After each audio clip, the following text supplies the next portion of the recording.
Welcome to Techo Guide, the only app designed to help you navigate your college and career journey in the quickest and most affordable way. This podcast is brought to you by EdTechWitty, dedicated to opening doors to higher education and career opportunities for all. All right, what's up, everyone? It's Professor G, and today I have a fabulous guest for you. He's a medical professional, specifically a medical doctor. Yes. Right? Yes. I got Francisco Solorio here. So, Francisco, let's start off like we do on Professor G's podcast. Where are you from, homie? I'm from Sacramento, California. I come from the south side of Sac. If you're familiar with the neighborhood, it's the Meadowview neighborhood. Yeah, I'm familiar with the neighborhood. Yeah. But Meadowview. also, Orale. Thank you, Nice. So, Yeah. homeboy. Yeah. Yeah, Meadowview. Come on now. You Yeah. can't deny it. Never. I love that place. I love it. Love home. I drive by there every day. So I'm glad you're here, man, because it brings it home, and it brings it to our target audience, which is everyone in South Sac. Mm-hmm. For this one, this is going out to all of you in South Sac. So thanks for being here, man, and making the time. So you're a doctor. Yeah. Okay, so when I say doctor, what does that mean? Describe to me what you feel that means. Deep question. To start, I guess the more broader level, it's someone that's dedicated their lives to make sure that others survive. I mean, not only survive emergencies, but are able to get the most out of their life as they're alive. If you want to get to technical, it's someone who's gone through an undergraduate education, medical school, or medical school in the form of medical doctorate or a doctor of osteopathy. Okay. An OD, I heard. Yeah, An OD. a DO. Oh, DO. Yeah, Sorry, OD DO. is optometry. Still doctors. They're doctors But those as are well. eye doctors. Yeah. Okay. Yeah, and then the DO is a medical doctor. Exactly. Yes. And then an MD is a medical doctor. Yeah. So in order for me to figure out, what do I got to ask the person? Yeah, pretty much. Or if you look at their title, it'll say at the end, DO, Doctor of Osteopathic Medicine, and then MD, Medical Doctor. And the whole reason why there's this difference has to do with who got in the game first. So before there was a medical doctors or society, if you will, or an American College of Physicians, medical doctors, and there was DOs, right? So MDs and DOs. The medical doctors, they just had their shit together, were able to form, I don't know the proper name, but pretty much form a group and be recognized nationally. The doctors of osteopathy, the DOs, for whatever reason, just got in the game a little later. And so they were able to use the MDs, medical doctors, were able to use that momentum and fire to jump to the forefront of providing medical care. But nowadays, the DOs now are also well organized and do everything, and I say even plus a little more than what medical doctors do. MDs just got there first. Got it. What is the difference then really at the end? To be difference fair, in philosophy? I assume so. I have not read much on what DOs, on the exact difference in philosophies are. And so this is just coming from a rough outside viewpoint, is that the DOs, there are, and I'm sorry if I butcher this for my DO homies out there, there are physical manipulations that they do. So if anything, to me, it seems they're a little bit more in touch with the physical nature of an organism. To be honest with you, I wanted to be a doctor when I first started college. Being a counselor, right? I've been doing it for 20 years, college counseling, high school counseling, that kind of stuff. And a lot of our population, that's the first major they want to go with, right? So it's important to know right up front. There's a couple options that I have when I get to that level, right? Yeah. There's the MD and then the DO. Yes. And they're pretty much the same, maybe give it slight differences, but we're not going to get into that into this podcast. But either one of those is considered a doctor. Correct. Of medicine, which is the goal is save and prolong life as much as possible. Absolutely. Yeah, I really like the way you summarized it. Mm-hmm. Yeah. So then let's talk about how you got there, right? So there are requirements to be a doctor. Yes. Okay. So right off the bat, what are those requirements? So it is an undergraduate education. Okay, so that means I have to get at least a bachelor's degree. Yeah, and it doesn't need to be a bachelor's in science or in particular. It can be a bachelor of arts as well. Okay, so any bachelor's degree. Yeah. But as a counselor, we also know that you have to have a bunch of science and math classes in that bachelor's degree to qualify for medical school. Perfect. I was just going to throw that asterisk in there, and that you can have a BA, a Bachelor of Arts, go and still be a medical doctor, but it's those prerequisites, which for the most part are the same across all. And from here on out, I'm going to just focus on the medical doctor route for medical schools. For the most part, they're pretty uniform requirements. Some medical schools have some classes that they don't really want you to have or need you to have. And there's a resource, I only know the acronym MSAR, that outlines which prerequisites in particular that certain medical schools need.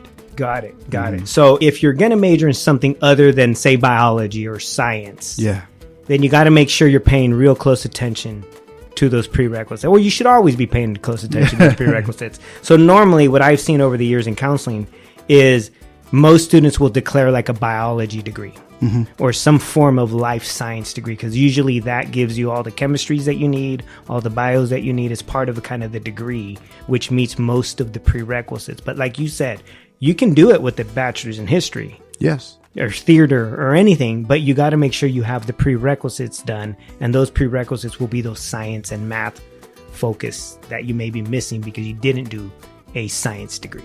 Exactly. So what is your degree in? So I went to the University of California, Berkeley, and so for whatever reason, it's not a bachelor's in science.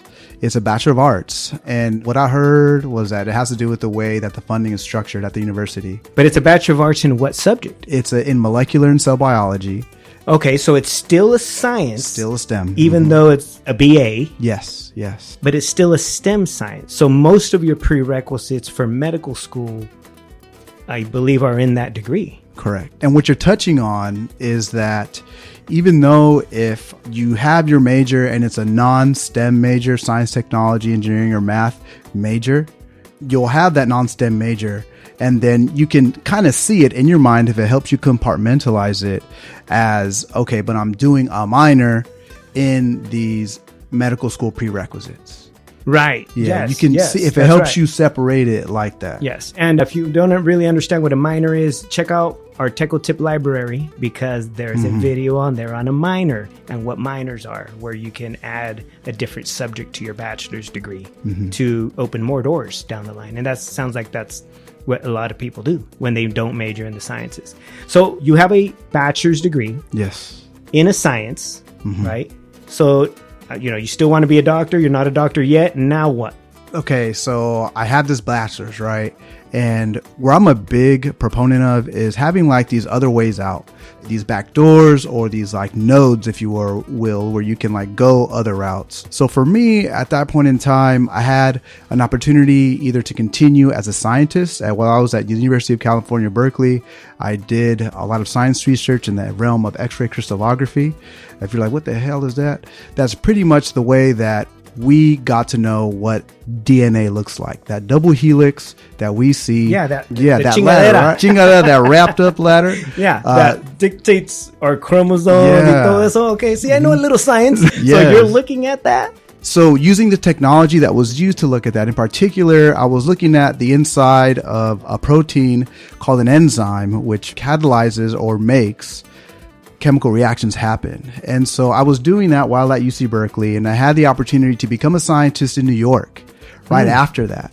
But I was at this crossroads because now I was like, look, I can do that. I can go to New York and I could get my medical school application together as I have this job as a scientist, or I can go back to the hood.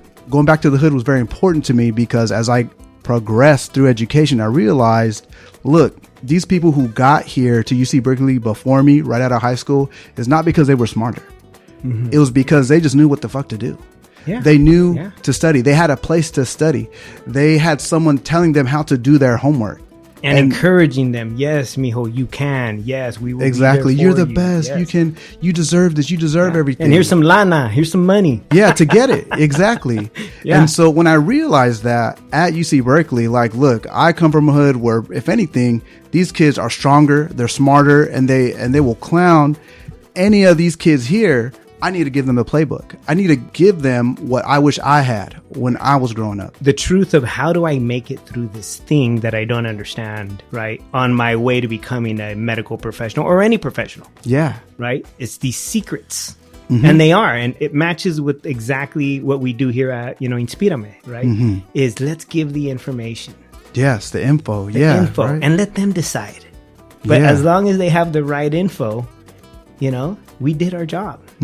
Right? Okay, so you came back. So I came back, and then I worked with their Sacramento Chinese Community Service Center.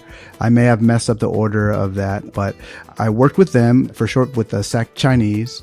And I worked with them in particular because they had a site at Rosa Parks Middle School there in Meadowview, which was where I lived. And they gave me the opportunity to be able to expose children to real life applications of science, as well as cultivate their study skills. Yeah, and these are low income kids. Oh yeah, these are black and brown kids. These are kids that are coming from good families. These are kids that are coming from homeboy gang families. These are kids that need love, attention, guidance, and mentoring. Exactly. Yeah. Screw New York. That's what it was. That's what it was. Man, dude, I need a doctor, bro. How do I sign you up? No, back to the story. So this is amazing because these are the things that happen when you're in college, right? You're making it through college. You're going through UC Berkeley. You have these research opportunities, right? A part of your learning that are opening these doors for you to work as a scientist, to work as a mentor in schools, a school director, whatever that position was. But these are now professional positions that you're getting because of this bachelor's degree and your will, right, to do the work. Yes. Right. Yes. And so again, those listeners that are out there that are working your way through this or about to start or believe that you can start, your life starts to change as soon as you enter college. Right. Yeah. And the more years you finish, the more opportunities that open up because you know so much more about a subject. Right. And so now you're at Rosa Parks. Yeah. Yeah. And I love Rosa Parks. Been there a couple times, man. My homeboy Martin works there or used to work. There used to be a vice principal out there. So I did a couple presentations out there about college and stuff and trying to motivate the kids to think big. And so, okay, so you're at Rosa Parks, y luego? Yeah. So I'm at Rosa Parks. And then while at Rosa Parks, and this is something that if you grew up in the hood, you know how to do a lot of things at once, right? Because if you don't do it, ain't no one else going to do it. So at the same time, while I was at Rosa Parks doing the after school program, introducing the students to science and also real life applications of science and also showing them how to use the book. Because the thing is, what I didn't have, my parents, I was lucky to have a stable household and that did help me a lot, but my parents didn't know how to show me how to learn. And so I had to learn. There's language barriers. Yeah. Yes. Yeah. Yes. They're Mexicano, your parents? So my mom is actually Nicaragüense, Mexicano. And so Spanish speakers primarily. Yeah. Primarily. They know English, but studying English is a whole other thing. It's different. Yep. And then so as I was showing the children how to use a book to learn on their own, I also was getting ready for medical school. So medical school, yes, you have the bachelor's degree and you have the prerequisites to apply to medical school. That's not it. You need to take a test, which I think everyone knows is called the MCAT. And so it's a standardized test. And the thing is, no matter how brilliant one is, if you do not have test taking capabilities, like if you don't know how to take a standardized test, which is like the timing, how to recall information quickly, it works against you, even if you're a fucking genius. Yeah. It works against you. And so I was teaching myself like how to take the test. You already kind of know the general knowledge of it, but now it's a strategy to take the test because it's like you said, standardized. Yeah. And it was a struggle. Like at UC Berkeley, don't get me wrong, I tried hard. I stayed up late a lot and I got excellent grades, but that did not translate to knocking that test out of the park. So it was learning something all over again. Yeah. And so while I was at Rosa Parks doing that after school program, I was also studying. Yeah. Studying, just doesn't stop studying. Yeah. And those of you who have these big dreams of becoming medical doctors, you're studying and learning your whole life. Yes. And I will say that at first you're like, dude, that shit fucking sucks. Like, so I'm just gonna be learning forever or like, but the upside is that once you are in medical school and you start getting through medical school, you can learn anything so fast. Yes. And it is a huge advantage. You will tear up YouTube videos, and not only that, you absorb the knowledge. You are in one shot, and you don't realize how unstoppable you are at learning everything and anything. It's like I tell some of my students that that love to work out. I say the day you stop working out, what happens to your muscles? Yeah. Right. You start shrinking. Yeah. So if you're working out your brain every day, right, learning and challenging yourself and getting frustrated and solving problems, guess how buff your brain is. Yeah, and if it's an older movie now, but like that movie Limitless, where the homie takes the pill and he's tearing it up, so it's doing it natty. You know, like you don't need no pill. You're in the weight room on your own with your brain, and then you're able to gobble stuff up. That's right. So no matter how long it takes, no matter how hard it gets, the benefits at the end are just so well worth it. So well worth it. And we haven't even talked about your profession yet. This is just learning and the amounts of learning you can do, right? And not only that, the reputation. Right? Let's be honest. I mean, when people say I'm a doctor or hear a doctor, society goes like, "Ay, cabrón," right? And it's a step back out of respect. And you know, Profe G, one thing that's hard for me still to realize, coming from a household where you better not be creído. Yeah. Because I will whip that ass. Yep. No matter who you are. Yeah. Who do you think you are? It's very hard for me to realize that, and it surprises me still. And I've had that title, worked as a professional now for, let me see, goddamn, 7 years. Wow. Wow. For 7 years and you're now. Still I'm struggling with the acceptance que I don't want to become a presumido, right? That's exactly. My mom, man, she used to say that. Right? Don't you ever. Don't you? And then throw something at me. Yeah. You know, so that's just the way it is in some, you know, Chicano families, Mexican-American families. That's the way it was in my hood too. So what I want to point out there is the pride that you bring, just your family, man. Yeah, and you're not claiming the pride, but they do. They do, and when I see it, it's good. You're so right. It feels great. You know, when I go to the bautizos, I go to the quinces, I go to the bodas, and they're like, "Damn, eres el primo que se desapareció." And like, you really did it. You're here at the quinceañera. Yes. And if anyone have a heart attack, you're on. Yeah, I'm on it. Yeah. That's where I see it. You're right. Yeah. When it's La Familia, where you can see it, like, man, they're proud. They're proud. Yeah. And it's a trip, because I was at a quinceañera less than a month ago, right? My wife and I walk in, and it's like I'm seeing the happy faces when they see us. Yeah. And I'll go to their tables and say hi, because, you know, también, and I'm not a presumido. A saludar, right? Exactly. You got to saludar. Bring this lady a plate. I'm going to go bring her a plate. And it doesn't matter if profesor. It doesn't matter. But I see the pride, and then I see my mom. Oh, and my mom, she brags way more than anyone else. And then the way she brags, you know what I mean? It just literally makes me fill up with joy, right? It's like, wow, that she gets to tell everyone about her son, right? And she's not wrong. And I know your mom, right? And I know she does the same, right? Yeah. And it's like, wow, the pride. That's just extra. That's, what do they call that? Más crema. Because it's something that you didn't plan for. Yeah. Yeah. Right. And you're not even claiming it, but your family is, because they're so proud. Yeah. Right. And then at the end of it all, you're saving lives. You're prolonging lives. Right? You're seeing the end of life, but you know that you were there to prolong it as much as possible. Yeah. Doing everything I can to solve a problem that others can't. Exactly. Yeah. Exactly. And in an emergency situation, you're on. Yeah. Right? And look around the world right now. There's catastrophes everywhere. Yeah. The medical professionals are the ones that are there in danger, wherever they need to go, to make sure that they're there for the people. Because that's the promise you make, right? The Hippocratic Oath, is that what they call it? Right? Exactly. Is I'm here to do, you know, it's in Latin. I'm not, yo no entiendo Latin, pero it's there, right? That this is what we do, and this is what we do the rest of our lives, right? Oh, I'm just so proud you being here, man. And thank you. And to be honest with you, I know a lot of Mexicano-Americans, man, Chicanos. You're probably the second medical doctor I know, right? And I know thousands. Yeah. That's how rare. Connected. That's how rare it is that raza, right, either makes it through or accomplishes the end goal. Like you said, you know, you had plenty of opportunities to become a scientist. Yeah. You could be a scientist anywhere in the world right now if you wouldn't have chosen to stick with the medical profession and coming back home. Yeah. And right? And you would still be successful, and you would still be an awesome professional, but you chose to stick it out all the way through that MD, right? And that takes a serious amount of commitment, man. Congratulations. Thank you. Thank you. And when I say exactly, I was naive. I didn't know. It was also coming from that background where you don't start shit if you're not going to finish it. Yeah.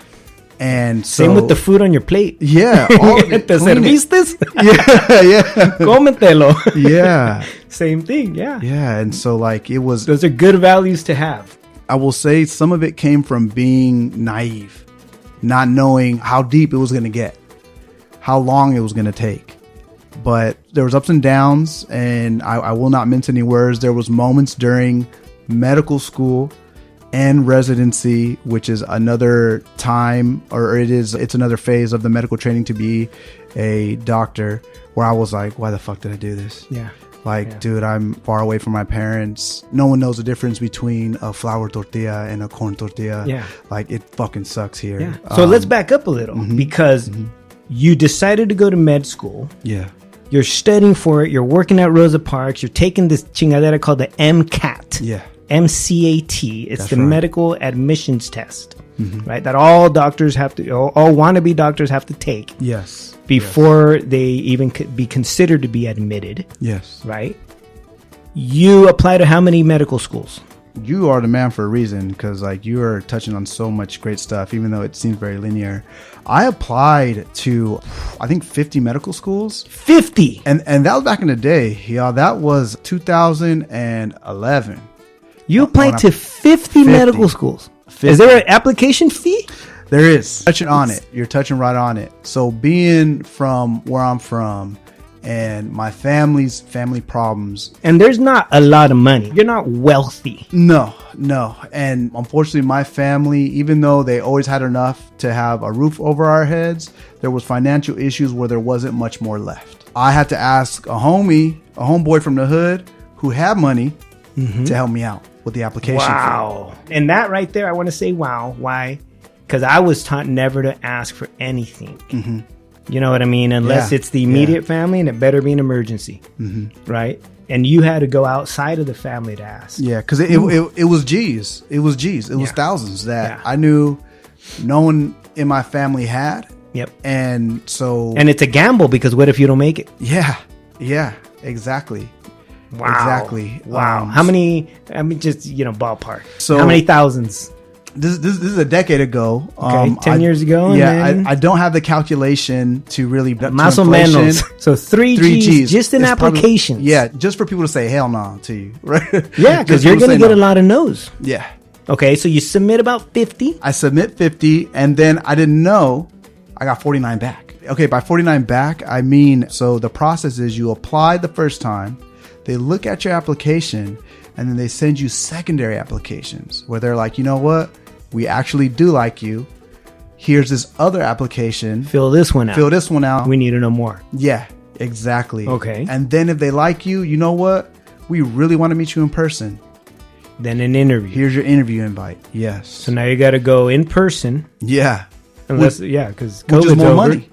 Oh, yeah, travel. It was more money. Because the 50 schools, they're not all in Cali. No. Nuh-uh. Exactly. Whereabouts? Like, give me some states. Okay, so New York State. Okay, you applied to some schools in New York. New York State, Louisiana. Wow. Okay. Ohio, Arizona.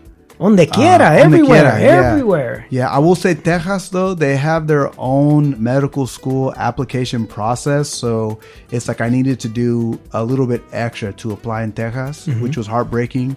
As a Chicano, I want to be in Aztlan. Yeah. I didn't apply to anywhere in Texas. Just there's more shit to do. More shit to do. It's like, dude, I've already I haven't shown you that I'm worthy. I made it through poverty. I made it through racism, discrimination, the higher education system, and you still want mas? Yeah. That's just the way it works, man. That's just the way it works. So, so they want more. Okay, so 50 applications, 49. Well, you said something like 49. Yeah, 49 came want back. more info? Yeah, more info. And the reason why that 50th didn't come back is because I didn't know, and I always remember this school, Wake Forest. They just didn't want community college people because some of my prerequisites to apply to medical school came from community college. Wow, so they discriminated against community college. Yeah, man. They thought this shit was weak. So they're wrong. Yeah, they're wrong. Hey, this is what I say. Their loss. Yeah, right? Yeah. Their loss. It wasn't meant to be, right? So now, hey, you just gave them some non-props, which is great because we got to call that shit out because community college education is just as good as a university education. So You're hearing us, Lake Forest? Wake Forest. Where did you end up kind of focusing? Like out of these people, out of these 49 that came back, where was your like top 3 that you wanted? My top 3 at that point in time. So medical school is expensive. Applying is expensive. Like I said, I had to hit up a homie who had money to help me just to get my name in the hat. The application fees. Yeah. Okay. And then I had to... Thanks, homie. Thank you, right? He's a real thank one. you. Gracias. That was that. Man, yeah. How many lives has that money saved already? Man, you know what I mean? Just leave it at that. But so you get through the applications. 49 of them want more info. Mm-hmm. Okay, out of those 49, are you now kind of leaning towards some? There was 10 schools which were known to give full ride scholarships to people of color. Okay. And so my focus were those 10 schools. Full ride meaning no tuition. Thank you. They'll pay the tuition. They're not going to pay much else, but they'll pay the tuition. And some schools will give a little more too. Okay. They will pay more. Okay, good. And those were the schools with the bigger endowments, if you will. Yeah, more deeper wallets. Mm-hmm. And I'd say those, let me see, Harvard is one. Yale was another. Yeah. Cornell was another. University of Michigan was another. Stanford was another. And yeah, because let's be honest. How much does medical school cost? And 10 years ago, what was the approximate price minimum? 50 G's a year. For how many years? 4 years. 50 G's a year in tuition for 4 years. That's $200,000 in 4 years. Mm-hmm. And it's a little more now. It's a little more. And so, of course, you were focusing on the 10 that seemed to give more money towards students of color. Yeah, some bread, right? Something. Just give me something. Yeah, I don't have $200,000. Yeah. Mom don't have 200. My homeboy lent me 3. I'm 197,000 short. Right. Dude. And so you see this price tag, you don't have the cash. Mm-hmm. So you know that there might be some financial aid, there might be some assistance. So you're focusing now on these 10 schools. Because if one of these other schools takes you that charges, do you think you would have gone? I'll tell you what, no. No. If you would have got charged for medical school, you would not have gone to I would have took that as a med school. No, I would have went. You would have went in with the 200,000 and debt, be like, figure it out and figure it out, and pull loans, pull whatever, to get through. Yes. Okay. And it all goes to what I mentioned earlier. Don't start shit if you're not going to finish it. Yes. Yeah. Mm-hmm. Okay. So gotta know, how many of the 49 that got back to you, except for that one pendejo, right? How many of the 49 that got back to you accepted you? So 3. 3. But the asterisk I'm going to put there is that because I was not aware of how fast I should have turned in the secondary applications to get interviews, I spent too much time polishing those applications when it was more of a wheel and deal. If they send it to you, make it good, but don't make it great. You need to get it back to them in a week. So the schools I really wanted to go to, I spent too much time. Wow. So the window closed. Because you didn't know. No one's telling. I didn't have nobody to tell me. No one. You're first in your family. Yeah. No to one make told it me through that. this. Wow. So I inadvertently shot myself in the foot. I didn't know. With a lot of those schools. Yeah, a lot of those schools. Okay. So the ones that said yes, this is after an interview. I got 3 interviews and got into 3 places. Every place I interviewed, because they said, I got those back in time. It was UC Davis here in Sacktown. Okay, so you could have stayed local. Yep. It was USC down there in Southern LA. Cal. Yeah. Nice. And then it was the University of Michigan in Michigan. Nice. Mm-hmm. Okay. And it came down to the feria. It came down to that. Really? University of Michigan gave me a scholarship, and they made it cheaper for me to go out of state, which everyone may have heard or knows by now, to where if you go out of state, whether it be for undergraduate education, it's more expensive. Yes, because you're not a resident of the state. Yeah. Right? Yeah, I'm glad you bring that up. When your kids are all like, I'm going to go out of state, remind them that it's going to cost more. Yeah, it's going to cost more. Right, for the most part. But in your case, University of Michigan made it cheaper. Nice. For me to go there compared to UC Davis, which broke my heart. I want to stay in Sac. I love Sac. That's why I came back. Yep. And UC Davis is 20 minutes away from Sac. Yeah. Yeah, great school. I mean, top school. Actually, so it used to be, I couldn't tell you how long ago, but it used to be that the medical school classes were on the main campus in Davis, but now all of the med school courses, They're at the hospital. Yeah. At the in Right, Sac. in So Sac. that would have been like, They're no dude, part. I get Yep. there in 5 minutes. yeah, exactly. But you chose Michigan. Chose Michigan, and USC, also a great institution, but they were taxing hard. Yeah. As a private institution, University of Spoiled Children, even though I love USC, I actually ended up doing my fellowship in pediatric anesthesiology at the Keck School of Medicine at Children's Hospital, Los Angeles. It was just too expensive. It was going to be $500,000 Oh. when I was done. $500,000 $500,000. And for then- 4 years. Yeah. That's more than $100,000 a year. And yeah, your family makes less than that a year. So there's no way. It's like ridiculous. Okay, so then because of the package or financial incentives. Yeah. And Right. and it was a great school. Great school, yes. Great school. All of them are Yeah. great schools. All of Yeah. them are top in the country. Yes. Just Yes. killing it. All of them offering benefits on their own, right? Just different benefits. One's super close. One's your USC, you're a Trojan. You know what I mean? The reputation. And then, but you still chose to go out of state, right? Yeah. And that must have been hard, man. It was that I didn't know how special it was to be a Californian. We have so much here in this state. And if you're not a Californian and you're listening to this, come through. Don't listen. Everyone says it's too expensive. Yeah. It's expensive, but not that much more expensive for the benefits. Yeah. I didn't know how special it was, how much we had diversity in people wise, food, weather. And so I went to Michigan with the thought of, if I go there, it's going to give me an opportunity to see how it is to live away. So I learn how that is. When The experience. Yeah, the experience. I have to leave. yeah. Just to see what's on the other side of the hill. Don't get me wrong. Awesome education. I would not change having gone to University of Michigan at all. Great experience. Great experience. All But 4 years there. You were there 4 years, actually right? 5. Okay. I did 1 extra year doing research in health disparities. Interesting. And so it's like I broke up the educational year to do research in health disparities. The reason why I wanted to do that is because at that point in time, I wanted to be academic faculty. So I did that to boost up my CV, if you will, Yeah, to show your that resume. Look, Yes. yeah, my resume. I Yes. know how to do the work. Yes. I will find the problems in regards to disparities in medicine when it comes to being a person of color or income. That's a big deal too. You can be a broke white person getting screwed the fuck over. Yeah, because it discriminates on income first. Yeah. That's right. And this is great that you're sharing this because you're growing as you're going through Yes. these experiences, right? And you're being presented lots of options now, different options. You're even preparing like, okay, there's this academic thing I can do Yeah. as part of my career, as part of my profession while I'm, on my track to medical school. You know what I mean? So those are the kinds of things that students start to develop, those kinds of skills and those kinds of realizations like, wow, I can leverage whatever my high levels of education, my bachelor's degree, those kinds of things, my now graduate program, medical school, into other professions. Yeah. And then you now have choices. And Right. for me, it was, and to bring it back home. That's I've right. always wanted to come back to SAC. And so you that went? was the goal. Did 5 years, Yeah. then came back to SAC? No, I stayed there in the Midwest. And this just goes to show that you hit speed bumps. I stayed in Ohio. So I did Wait, Michigan. Okay, hold on. There was a Yeah. big jump there. Michigan, you finished. finished, graduated. You graduated. You walked the stage. They hand you a medical degree. yeah.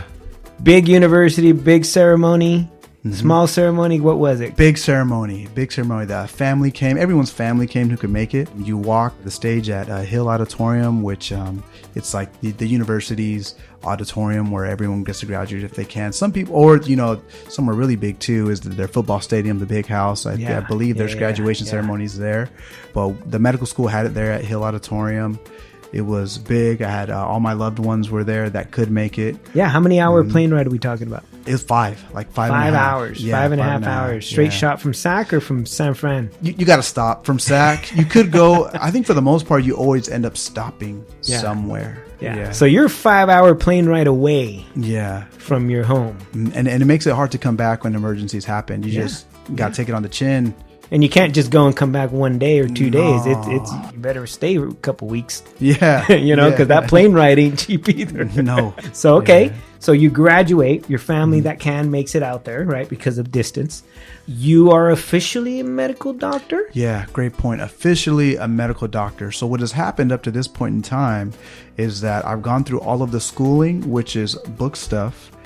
and clinical stuff. You're in the hospital, you're in clinics, showing the doctors above you that you have what it takes to appropriately make diagnoses, to appropriately make treatment decisions to help patients out. And then once you pass that, you get the medical degree. That isn't your residency. That's part of... That's just being a student. That's still part of your student. Yeah. And then you graduate and then start your residency. Yeah. And residency is another, and that's like work. Yeah, that's right. Work. That's work. You're learning on the job training. Exactly. For how many years is that? It depends on what medical specialty you go into. So I went to anesthesiology. Okay. So which is putting you to sleep.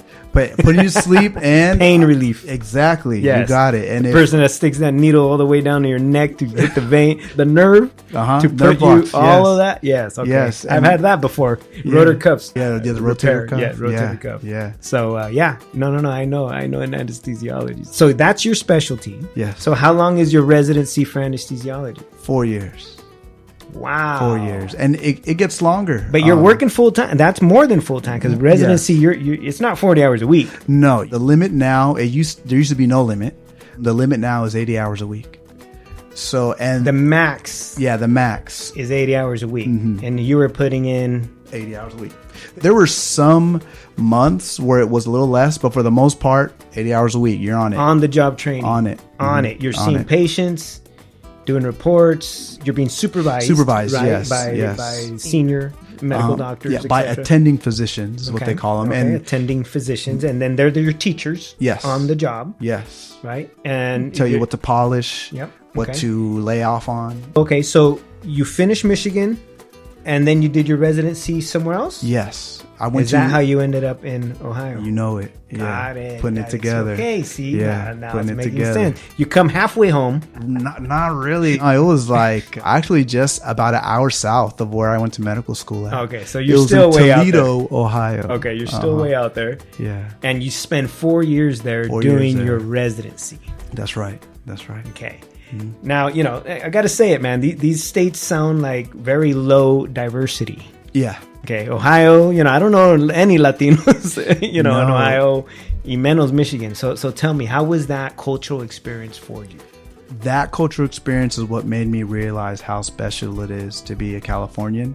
And I'll even say to, our folks on the other side of the country along the coast, you got more brown and black people there too. So New York all the way down, Florida, and California all the way down. So on the coast, Midwest, there's a lot less. But I will say what helped is that the folks in Michigan, I love Michigan. I love my Michiganders and I love my Ohioans. And it's because broke don't know no color. I met a lot of working class white and black folk in both of those cities. In poverty, low income. And I felt that, I was like, okay, I know that. I grew up around that. I grew up in that. And so that's what made it gave me a layer of familiarity. Yes. But what I missed a lot, even though there was that level that we could relate, I missed those other parts of me that I enjoyed so much for granted in Sacramento. I missed my Hmong folks. I miss my Polynesian homies. You just see them you see them out. You see them in the streets. You say, "What's up?" There's a little bit Latinos, and there's almost no one of anyone else. Yeah, and because those populations just are even less. Yeah, and they only come during migrant farming season. Durante el verano, they show up, and I only spoke Spanish for those 4 years. I kid you not, 3 times to 2 times a year. Going 3 times to 2 times a year, and it was always in the summer because of the farm workers. And they got hurt or something, and then they would be in the operating rooms, and I would help them out. Yeah, I miss speaking Spanish. I miss Spanish, speaking Spanglish. So were you out of your class? Well, let's go back and rewind a little bit to Michigan. Yeah. Were you the only, Nicaraguense Mexicano there? Oh, for sure. I mean, like in the class, that in your whole cohort. Yes, that. And how many people in your cohort? Yes. Oh man, just getting so long. I believe per class 160 to 180. I believe. Yeah, 160 to 180. 160. Say conservative. 160 students out of the 160 students at the University of Michigan Medical School for that first year. Yeah. Okay. You entered. You out of those 160 students, you were the only Latino, right? Mexicano, Nicaragüense? Okay, I want not the only Latino, but the only person of that ethnic mix. Mexicano, Nicaraguan say yes. Okay. What about Latino overall? And that's a hot button issue for me because unfortunately there are people trying to co-opt the identity. And I'm gonna say how it is, man. There was a guy I knew. We were friends, but when I found out that he got in because of what he placed as diversity, he was white. He was white, but his dad owned a business in Brazil, and his grandpa owned a business in Brazil. Yeah, ahí está. And then he said, well, I'm Latino. And I was like, come on, man. What? You are not. And Latino, you're not. Yeah. It's not only cultural, but it's part of the experience. Yeah. You don't have the same experience. And even if you ask them, well, okay, all right, homie, tell me what are some local dishes, Brazilian local dishes, ni madre, bro. Yeah, like nothing. Doesn't get it. So besides them, right, in your opinion, out of the 160, how many Latinos that you would say, oh yeah, there's some raza, whether they're Cuban, Puerto Rican, Mexican, whatever, mixed, that are Latinos in the 160? I can't, no more than 20, and that's being liberal. Yeah. No more than 20 of 160 people. Yeah, no more. Would have been of Latino descent. No more. From what you can tell. Right? And I'm counting the halvesies. Yes. You know, there's people who are half, and that's cool. And they don't claim, but they might, whatever. Yeah. But cool. So the reason I go there is because as you move up higher and higher in degree attainment, there's less and less people of color. Yeah. And when you get to that point, and I know I've been to grad school, and my wife's been to 2 graduate degrees. It's clear. Right. Yeah. That, and this is in California where we went. Right. Where the majority of people is people of color and the majority are Latino. Where you might be the only one in a cohort of 30 or 40 or 50 people. Yours is 160. Okay. They have 20. Proportionally, it's still kind of the same. Right. And so, and this is really for the students, is there's this thing called culture shock. Yeah. That you're going to have to go through. Especially if and you're proud of your ethnic being. When you're conscious of it and it, you quickly see when it's like, oh my God, there is no diversity, or there's very little diversity, which tends to, then create more of a negative environment, or an environment where you can't perform at your 100% because the environment doesn't allow for that. And so this is the lesson to those listeners, right? It happens. Yeah, and every little bit, I think a big leap is like what you said at the graduate level, but you feel it when you transfer too. Yeah. When I was at Cal at UC Berkeley, I felt that too. Especially you transferred from a community college to Cal. Yeah. You went from was it Sac City College? Sac City. Yeah. All right. So you went to Sac City in Sacramento, did your 60 or so units. Yes. Transferred to UC Berkeley, right, to continue that bachelor's degree. And even at UC Berkeley, that next level up, you saw a big drop of people of color. And it was being in those STEM classes. That's right. Yeah. It's a harder subject. It's STEM. And that in itself adds another layer of removal of, low income, families, and most in California, right? Low income, 80% of them are people of color. Yeah, and I'd like to. I'm curious about it, but I'm pretty sure there's plenty of Latinos and Black homies that come in traditionally as freshmen and are, they want to be physicians, they want to be scientists, but unfortunately, they get hit hard with those initial science classes and they get filtered out. So maybe if they got through, it would have been a little more even. Yeah. But when you transfer in, you skip that because you did all that already at the community college level, those filtering classes. Right. So you got through the filter through you're another up in place. Their vision. Yeah. Got it. And so I think that also was a reason why it was just so little. Got it. Okay. So back to the story. So I like to jump around because I'm ADHD. That's all good. So then now you finish your degree, you ended up in Ohio for the residency. And tell me a little more. The residency, is it also kind of cohort based? Like they have all the, it is. Okay. So your cohort that you get admitted to that residency is how many people? Much more smaller. So now it is 6 people. 6. And or in this 4-year residency. So you got to know these 6 people very well. Very well. All the ugly, all the pretty, and everything in between. Working 80-hour weeks. Yeah. Yeah. You've slept at the hospital multiple times. Every time you're on call, it's required. Well, you were required to sleep. Yeah, you have to sleep because you are guarding the hospital. You're the one making sure that if there's an emergency surgery that either comes in off the street or happens in-house, there has to be an anesthesiologist ready. Wow. Yeah. Not okay, alone, in your cohort, is it all 6 are anesthesiologists? Yes. Okay, all so 6. it's by the specialty. Yeah, right? Exactly. And diversity of those 6? Ooh, okay, within our 6, very diverse at all. I think Men versus women? men versus women, also not that well. Our class was a little bit more, we had more women. There's only 6, so come on. How many of those are women? There's only 2. Two of the 6 2 of the 6 were women. or women, 4 men. So it's heavy men, right? Because if Yes. you only got 6, that's heavy men. Yeah. Right? And then how many of those 6, what are the ethnic diversity of those 6? Everyone was white, except for me. So you're now the only one Yeah, that's Latino the only one. in this hospital. You're the only one in the hospital that can probably speak Spanish. Oh, for sure. In the whole Yeah, in a oh, for sure, for sure. You know, maybe there was a nurse somewhere who knew Spanish. Yeah, and the janitors. Yeah. Pero if Jose the janitor. Actually, that was a big surprise for me because when I moved to Michigan, Ohio, both those places, I thought, oh, well, you know, I heard there's not a lot of Latinos out there, but I know I'm going to see my homie cooks in the back. I know I'm going to meet the janitors, and then I'll have, you know, people to speak Spanish with. No, not even there. Not even there. No, they're white and black. Yeah, so you're going through culture shock whether you like it or not, just by opening your eyes. It's Yeah. culture shock. And again, internal feelings we deal with, and we all handle them differently, but recognize that they're there, right? Because when you recognize they're there, now you can do things to heal those, Yeah. right? So where did you get your Raza Fix food? So very interesting. No spices really out there. And so my substitute was Indian food. Yeah, I was like, I love finally, Indian yeah, food. it was Indian food. I was like, oh my God, there's flavor and it's hot. You know, that was very interesting. It's it was borrego. that. they cook it in curry, but it's Yeah. okay. But it's borrego, I can tell. Yeah, in Michigan, there was actually one place, but I would have to go to Detroit. So Southwest Detroit actually has a dense Mexicano population. Okay, Southwest okay. Detroit. Okay, So we but out again, there. you got to be in the big city, Yeah. right? Hour and a half drive. Ooh, Yeah. that's far. Or no, hold on. Hour 15. Yeah, that's still far. Yeah. It's like, man, you know, there's restaurants here. Yeah. Yeah. I gotta go an hour. Okay. And you would come home how many times a year? 3 times a year. Okay, so you got a little 3 fix times. outside when you Yeah. come home, but 3 times a year. 3 it's times rare. a year. Wow, for 4 years.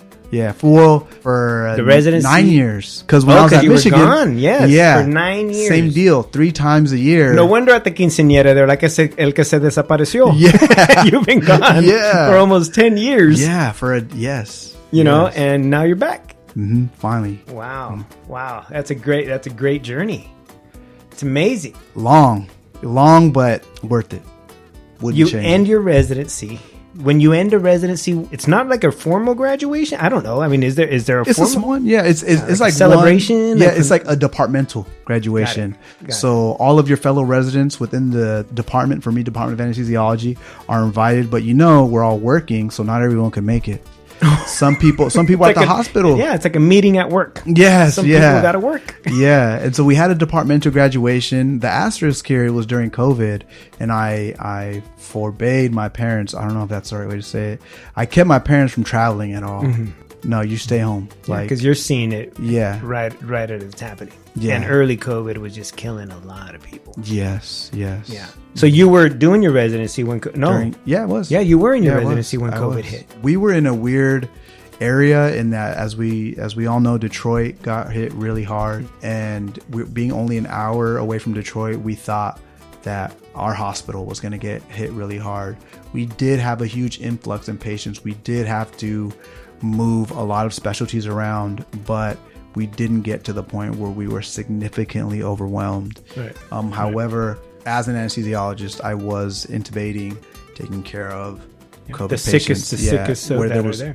there was no Wow. no vaccine, didn't know what was happening. Every time anyone was called to intubate a patient, it was nerve-wracking. You're like, this might be it. This might be the day I get it. I get it. Yeah, I get it. and Because it's you over. know it's contagious. You know it's highly contagious. Yeah. And I'm here with the worst patients, tubing them, or I don't know what the right word is, but so then you saw a lot of death in those. You know first year? How many people do you think you saw die of COVID during your time there?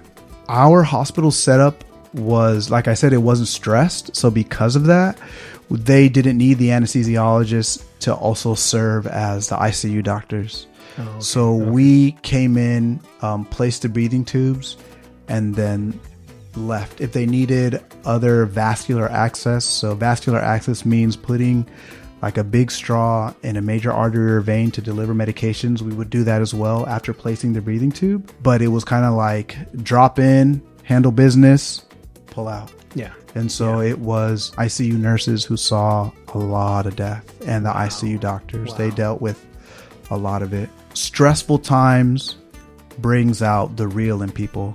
I think we saw that at the global level. You spoke about the Hippocratic Oath, which, if we want to really concentrate or like concentrate it as to what it means help everyone you can and don't hurt anyone. What I saw from my colleagues was disgusting. You sign up to help, we have people hiding.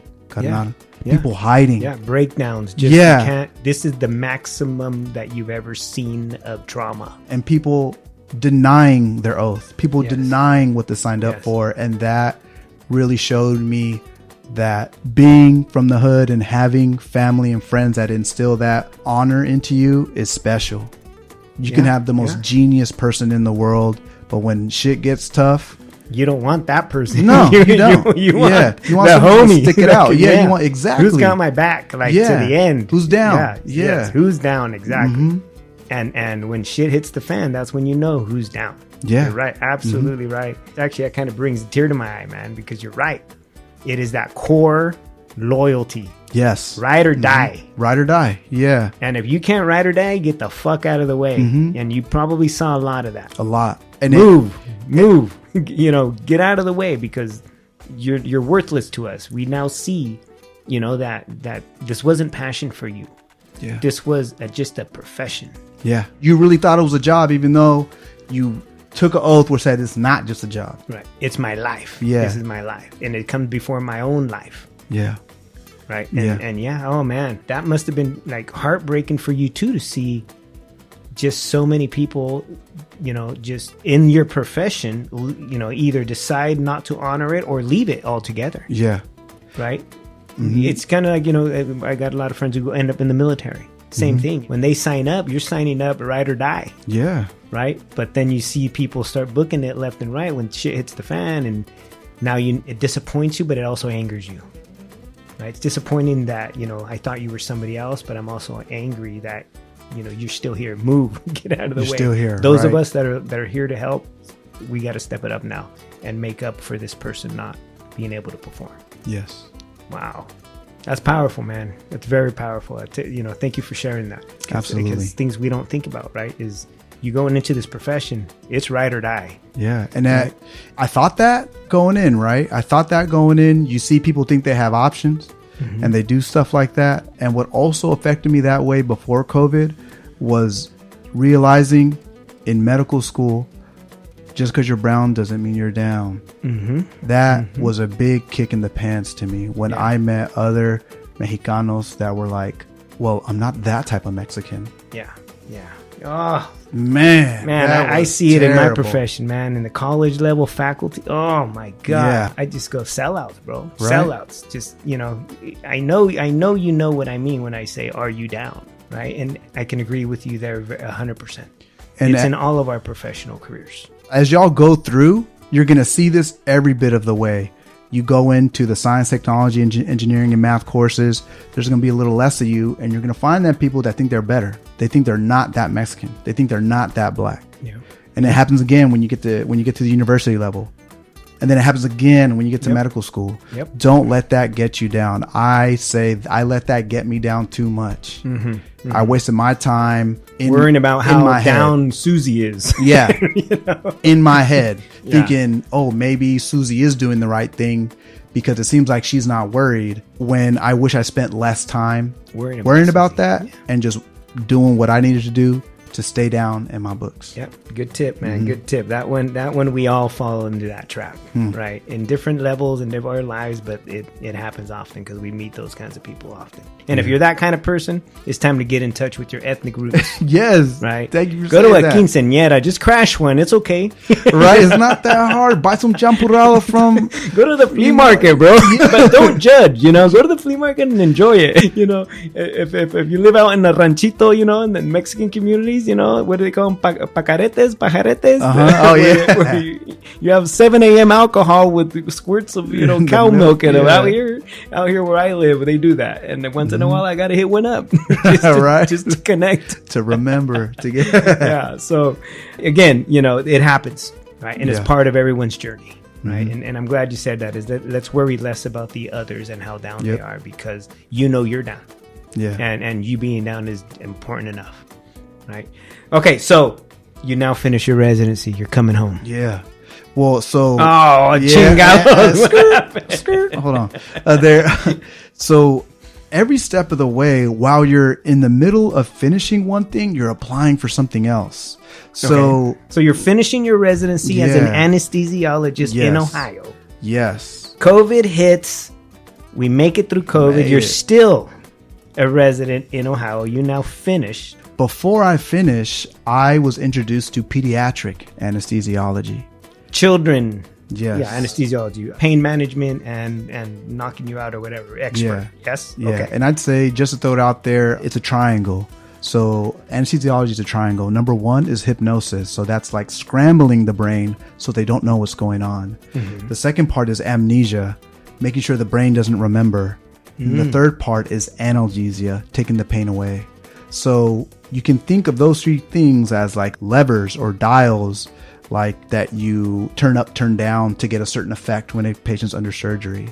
Got it. Thank you for giving me that example. I've never thought of it that way. Yeah, so pretty much that's yeah, because there's different manipulations of these three areas to get someone through surgery. Yeah. Yes, and get them to prolong their life.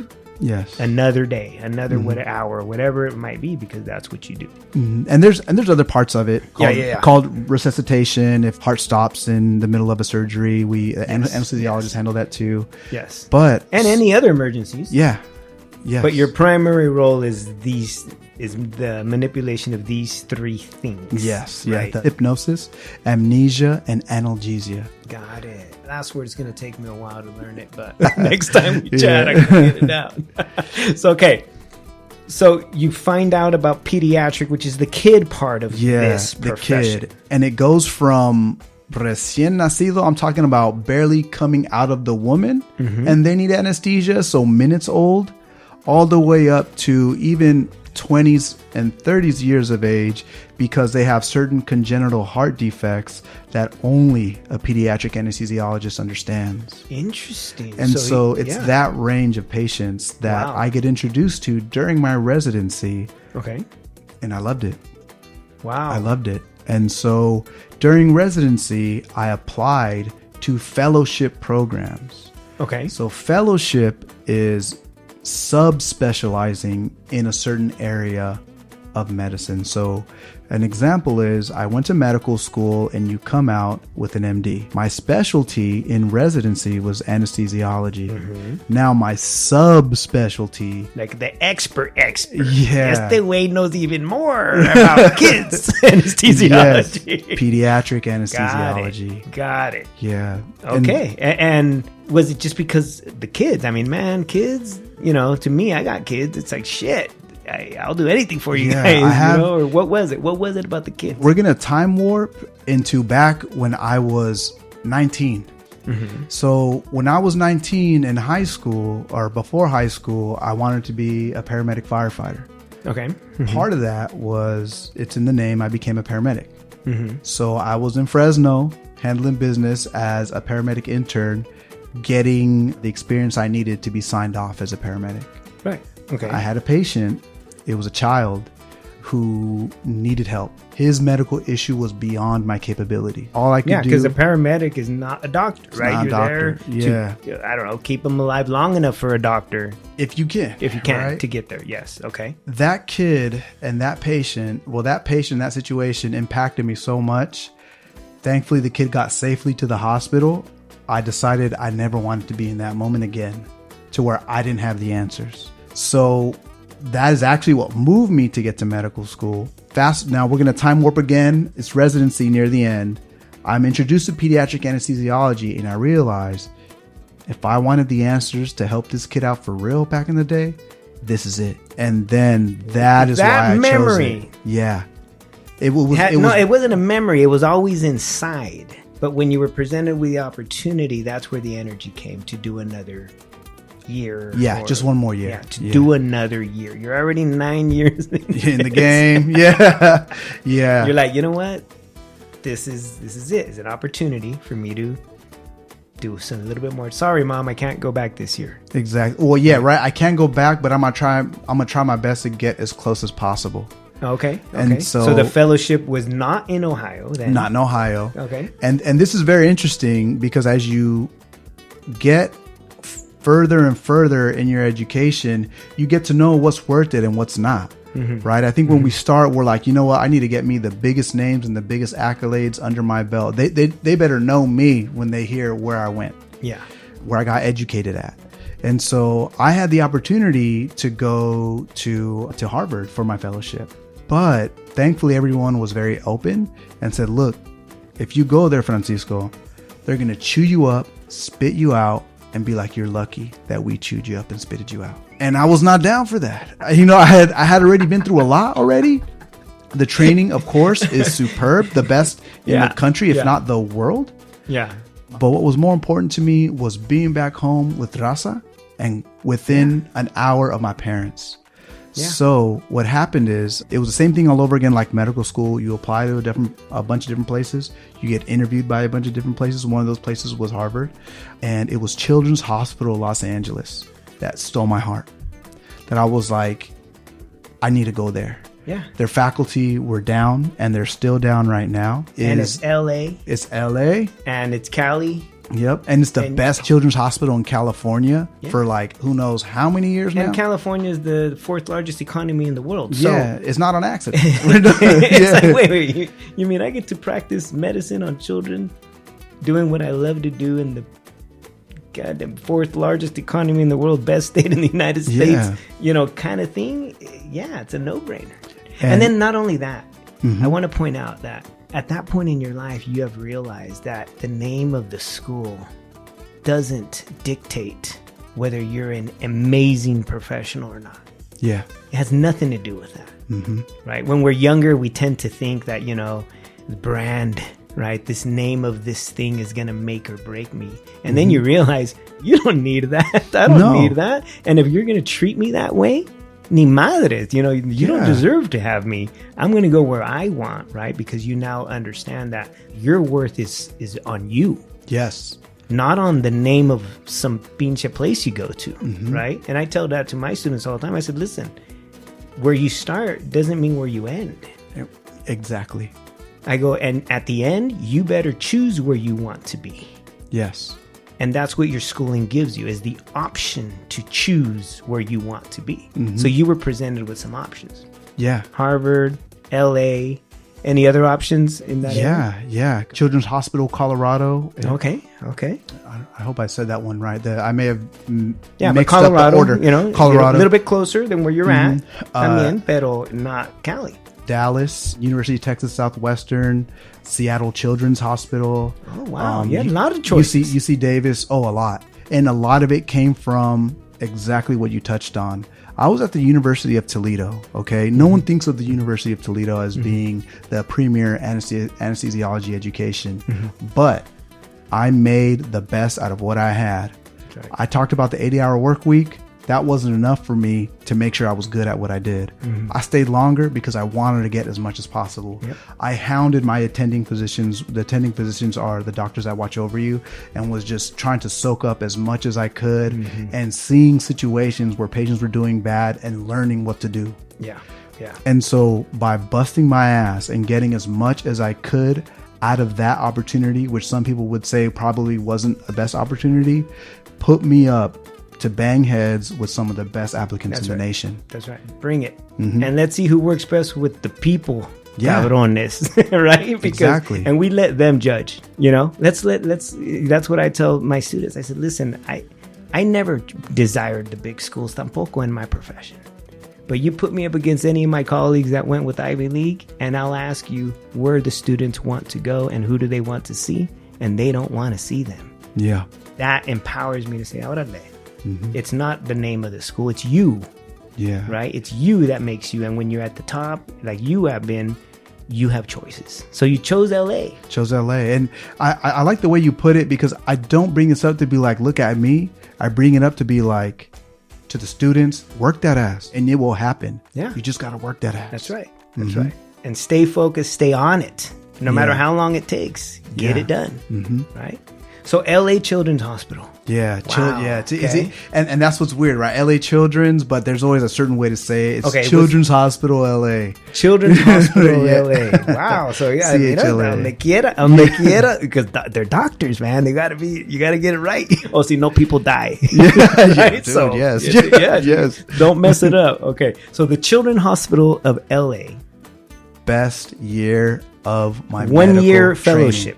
1 year fellowship. So wait, like, are you getting paid during these? You are. Pay you? I'm glad you brought that up. And it's residency pays you. Residency pays you. Okay, so you're making good cash because you're technically a doctor, but you're working 80 hours a week. Yeah. Well, it's good cash is relative, right? When you've been broke your whole life, anything's good. Anything's good. And that's where I was at. Yeah. My first jobs were high paying. Now I look back and I'm like, they weren't that high paying. But yeah, okay. So you are getting paid. So you're not broke anymore. You at least have enough to live, have a place other than sleeping at the hospital. También. Yeah. And now you're at this fellowship.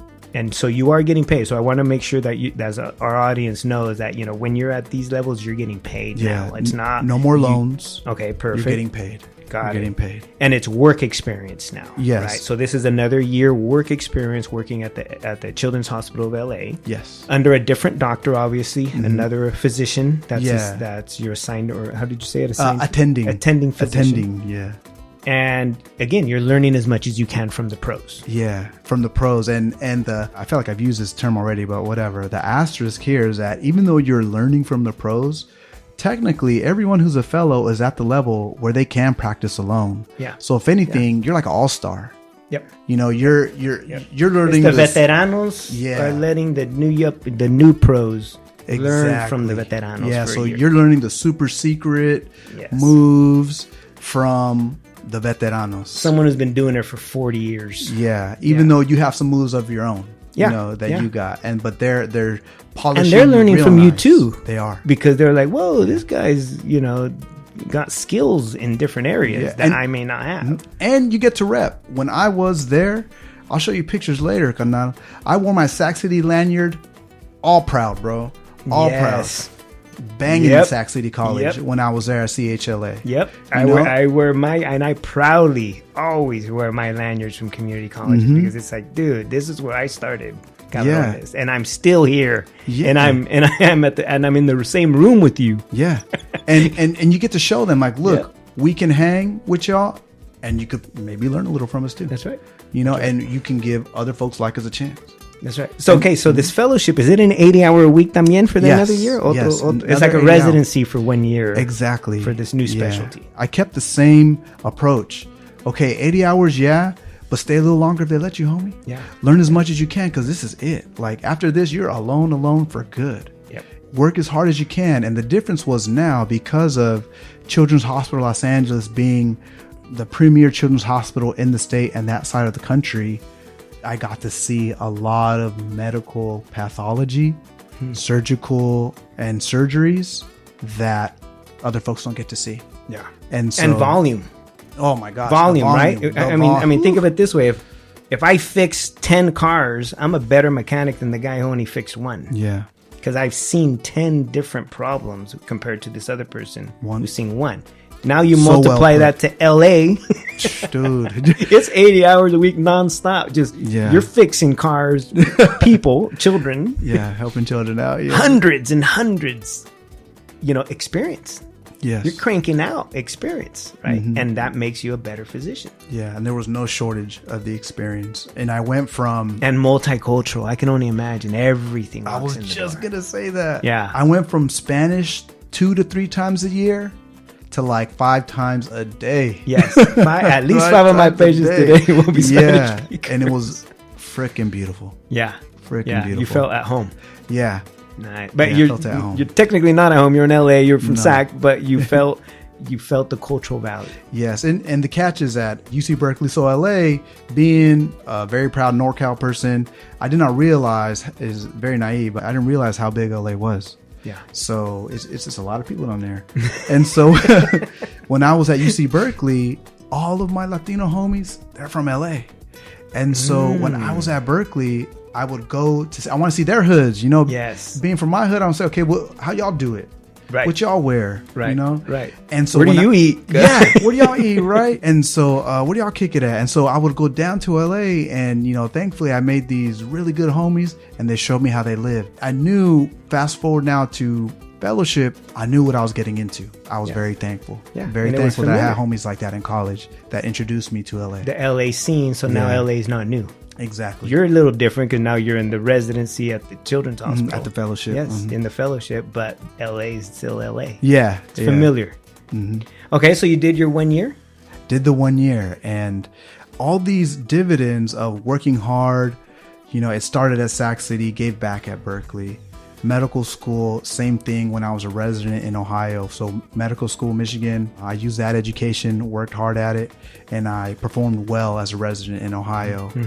And then same thing in Ohio as a resident, worked hard there. And then in the fellowship in LA, got to show what I learned. So all these extra time I put in to learn as much helped. Yeah. I'm in LA and the jobs start. They're knocking my studio door down because I'm in LA, right? And so all these job opportunities started popping up, right? Like, oh, you can go here, you can go there. And I now had the opportunity to go anywhere in the country. That you wanted. Your pick. Anywhere in the country. Wow. Yeah, anywhere Wow. in the country. And having lived in the Midwest for like 10 years or 9 years, being away from home was okay for me. I was like, oh, well, I can go anywhere now. Right. You're and- used to it.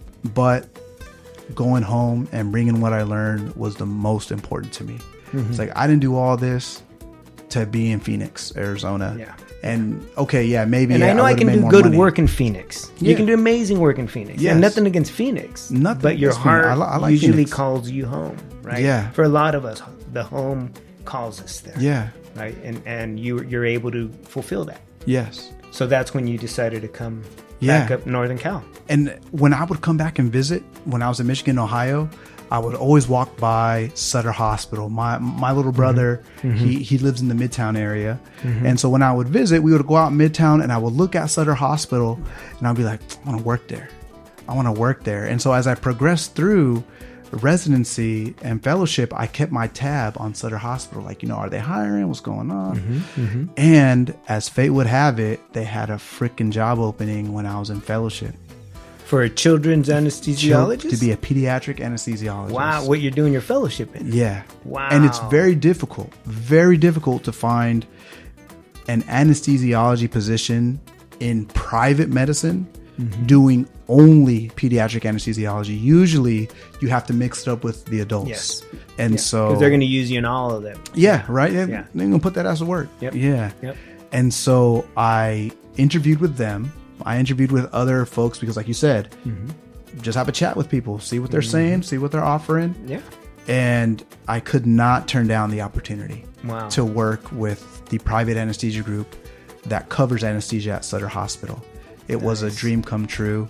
I used to work at the Safeway. And Sutter's in There, downtown right there. area of Sacramento. Yes, Right. yes. Right off the 80, the business 80. Yeah, One of the yeah, 80s, you right? see it right when you drive. Yeah, And they've recently expanded just in the last couple years. Yeah. Have gotten like 3 times bigger than they were. Their have. footprint down in Sacramento has really put healthcare at the forefront of industry. Yeah. In Sacramento County, and so that's a big organization.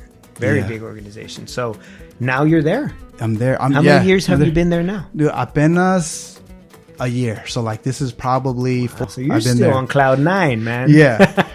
I watch. So the Sutter Hospital has like skywalks that cover that you cross the street above, right, to go to other buildings. And every time I look into Sac, I see Sutter's Fort. You know, I look down, what is that, 28th Street. I'm like, how the hell did this happen? Yeah. And it's crazy because you only grew up a couple miles away. Yeah. Right. On the other side of the tracks. Yes. And now you get to work in a place like this, focused on saving kids. Yeah, helping the kids out. The kids, because that was that memory you had from when you were a paramedic. Yeah. Wow, that's an amazing story, man. That I didn't know all this about you. Thank you. Yeah, I'm floored, man. Congratulations, felicidades. Well, wow, you make me proud of you, just being around you, man. Because I'm telling you, in higher ed, right, it is difficult at all levels, especially for low income, first generation students of color, right? Yeah. Doesn't matter if you're studying anything, right? You know, and then to be here with you talking about your life and the struggles of making it through some of the most rigorous, right, academic programs, which I don't want to say some of that, probably the most rigorous academic programs, not only at the undergraduate level, which is going through to your bachelor's degree, but beyond, the medical school, the residency, the specialization in children's anesthesiology. I mean, that's just an incredibly amazing story. And so I'm very proud of you. And if there's ever anything we can do to help more kids, you let us know, because just stay down. Just stay like you are already. Hey, you haven't seen my videos yet, have you? me falta. Sorry. You'll check them out. Check them out. And while you're working with kids on their way out, just go, hey, make sure you get on Teco Guide. Right. On the discharge instructions. Wow. You know, Francisco, this has been an amazing evening spending with you. And I'm sure our listeners are just as speechless as I am because of the struggles and the obstacles and the sheer determination that your family instilled in you and the work you did, right? Because we don't do it alone. No. Right? None of us do it alone. And I used to think when I was a young knucklehead that I did it all alone. Yeah. Like a mental, right? But in reality, we stand on the shoulders of those before us, and they stand on the shoulders of those before them. I want to say congratulations to your parents. Right? Thank you. Because those are our best teachers. Yeah. And our first and best teachers, right? Not just our best, but our first. And then those individuals that may or may not have, motivated you in your life. Because sometimes, in my case, I take a lot of motivation from the negative experiences. Yeah. Right. Just as much as from the positive experiences. Because we all have the pros and the cons. And so before we cut out today, I just want to ask you one thing. I'm sure you made a bunch of mistakes along the way. Right. And in terms of academic mistakes, right, through your path, was there ever a time that you said, you know what, I'm about to quit? Man, this isn't worth it. This college thing isn't for me. For me, that conversation with myself was in medical school. Really? Yeah. Really? Yeah. After you'd already been through 4, 5 years, maybe of 6 years of school? Yeah. I'd like to let everyone listen to know it took me longer. When I graduated high school, I did not pass geometry, and I did not take anything above let's start biology. there. Let's start there. Yeah. Was your high school all it was cut out to be? Were you academically prepared to go to college or university? Hell no. No? I graduated high school because my parents gave me manners. I was not a high-performing student. I was not... No AP classes? Hell no. I didn't even know what that was. No honors. You should check out my video on Chale with the AP test. Okay. So you weren't at the top of your class in high school. No. Do you mind me asking what high school? McClatchy High School. Oh, yeah. Gold Lines. McClatchy. I love McClatchy still, though. Yes. Down the street from Sac City. Yeah. Yes. So you went to McClatchy, but you were not a high performer. No way. But what I had going for me was I had manners. And so... Tell me more about that. Even though I did not perform well academically, I think I was pushed through the educational system because they were like... Because... He's a respectful kid. He's a respectful kid. Yeah, like he doesn't cause any trouble. Exactly. And he's a nice kid. Exactly. Yeah. Exactly. So, if he's under 3.0, that's okay. It's all good. Yeah, he's you said it best. he's a respectful kid. He's not in danger of hurting anyone. He deserves to graduate. Wow. But I bring that up because in community college, it took me, I think, 5 years to transfer. Okay. It took me 5 years. Not only because it's a rigorous major, what you're pursuing, right? So that normally takes more than 2. Let's just throw it out there, right? If you're going into these STEM majors, it's okay that it takes longer. Yes. And actually, it's better that it takes longer. I agree, because you want to get that need GPA to be prepared, up. get your GPA up, and be ready to handle the next level, right? So it's not a bad thing for it to be longer. No, I want to be very clear about that. But you did take 5 years, and that was to get your associate's degree and transfer, or did you just transfer without an associate's? Just transfer with the breadth requirements. To get in, the GE requirements and the major requirements to get in to Berkeley. Yes. Got it. And I bring that up because it was a struggle, because I was taking courses that my brother, who was still in high school, was taking. Right, and I was the older brother, and it was a little embarrassing. Emotionally, it was a little embarrassing. Yes, but anyhow, it was after all of that and working my way up from like pretty much the lowest level, entry level coursework. Yeah, because you entered the community college with lower levels of math, lower levels of English. Yeah, right. Actually, English I was fortunate. That was on par. Okay, yeah, but the math you were behind, say a couple classes or whatever. Math and science, I was really low. Yeah. Got it. So that's added to your time at a community college. Got it. And then Berkeley, when you transferred, how long were you at Berkeley? I was there 3 years. Okay, so for your bachelor's degree, you did 3 and 5, so 8 years for your bachelor's degree. Yeah. Right?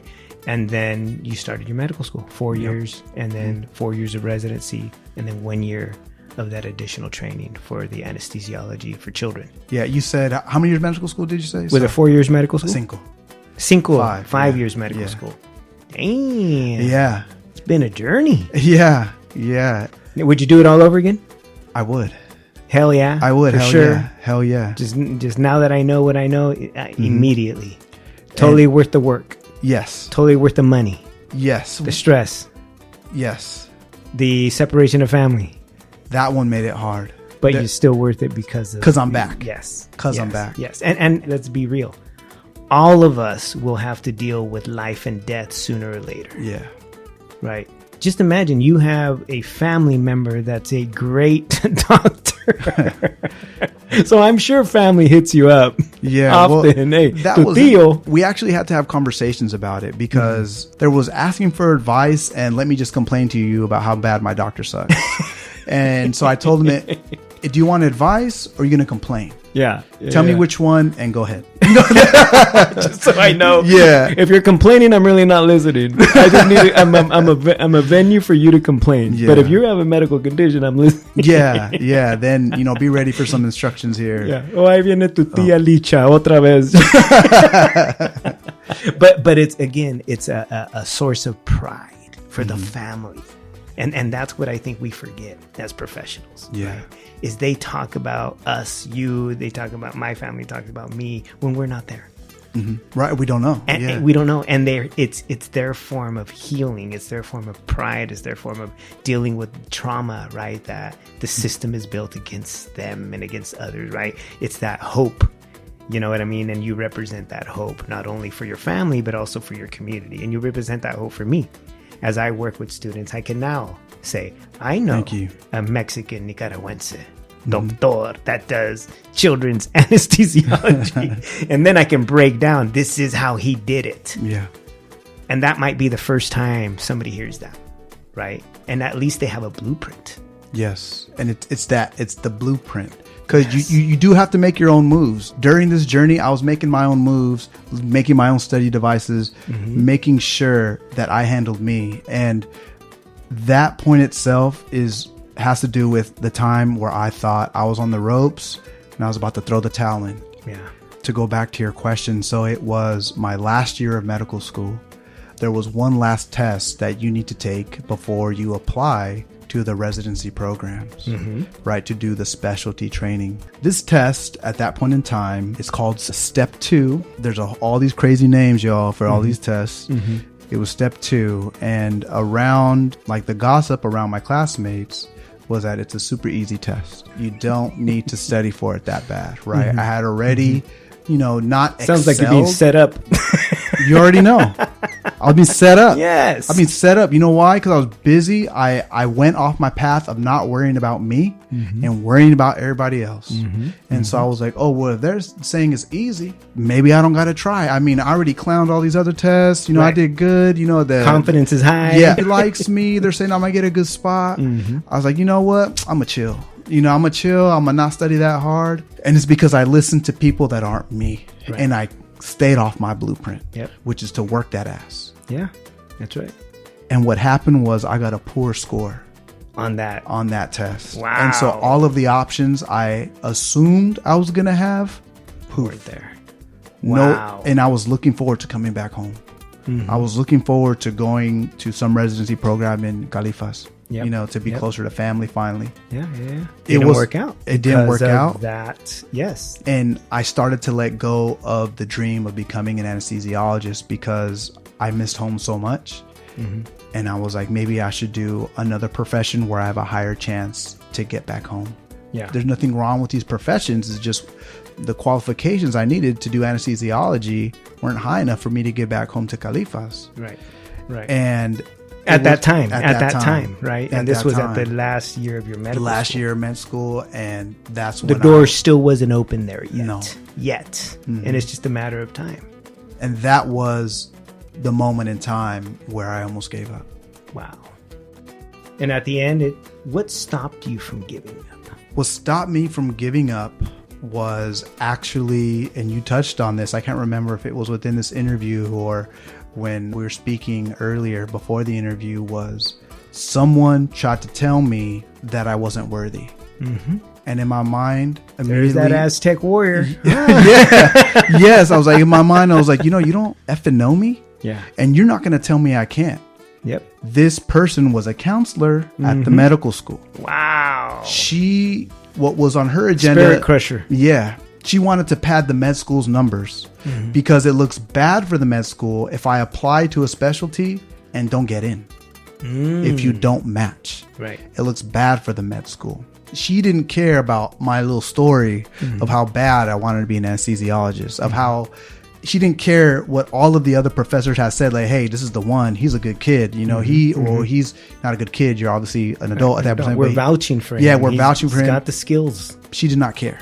Yeah. What was more important was the numbers for the school at large. Wow. So she's the one that told me, well, maybe you should apply to something else that's easier to get into to make sure you match somewhere. You do a residency somewhere. I took that home. I was on the ropes. And I was like, maybe she's right. And something inside was, fuck that. No. The hood. Yeah. I'm applying anyways. The hood, dude. I'm so glad you said that, because I tell everyone, apply for everything. Yes. Everything. I support that comment. You don't know. You don't know. Yeah. Who's going to say yes? Who's going to say no? Who's going to say maybe? You don't know. And you're going to get a lot of no's. That's cool. You know how many times I've been denied, made thousands of mistakes, but you take them as learning lessons. Yeah. You take them in life as like, what did I learn from this failure? Right? Maybe I didn't get this opportunity, but now I know there's these other things that are at play. So for the next opportunity, I'm going to be ready. Yes, right. I know. I have an idea of what's going to happen, and I have plan B and C if it happens again. Exactly. Yes. Exactly. And you took the spirito Yeah. that's pissed off. Yes. And applied it to stick with anesthesiology. Yeah. Because that was that turning point. Finish med school or give up and then give up anesthesiology. Because if you don't finish med school, you can't do anesthesiology. Exactly. If you don't get into residency. Yeah. If I don't get into the residency of anesthesiology, it's because I had to do another one. Yes. Or there's the worst part where you don't get into anything. Right. And now you finish med school, but no residency. So you're not a practicing doctor. Exactly. You have to find another position, and that happens often. It happens. Unfortunately, it happens. But even if it did, just those that are out there, right? You have a bachelor's degree and medical school. And a medical degree. Right. Yeah. And medical degree. So you can do a lot. You're not just going to be, you shouldn't just crumble and, go away from society. No, you are very well qualified to do a number of professional positions. Yeah. Because you have a terminal degree, which is a medical doctor degree, right? You're a high-powered learner. Yes. You can get things done. Yep. Still. Exactly. And some people shift into other careers. Yeah. And they're very high achievers and, again, make plenty of cash, have, amazing lives in just other professions. So it's not a complete collapse. I went and did all this. You have skills. So those of you that are listening and get to that point where you might have to choose something else, just trust me, you'll be fine. Yeah. Right? And never take yourself out the game. That's what you said. That's never right. Take yourself out the game. That's right. Well, Francisco, thank you very much for the time, man. This has been an amazing eye-opening and learning experience for myself, and I'm sure my listeners are also just as excited I am to hear you speak and hear that you are home. Right? Yeah. And if you're in the Sacramento area and, and at Sutter Hospital, at least one of the homies there has got people's backs there. So, Francisco Solorio, thank you very much. It's been an amazing evening. Profe G, un honor. Thanks for inviting me. Gracias. Nos vemos. Thank you for tuning into Techo Guide, the app focused on bringing you tools and content to help you make better decisions about school, life, and career. We hope this episode has inspired you to pursue and excel in your own educational and career journey. Don't forget to subscribe, follow, and share.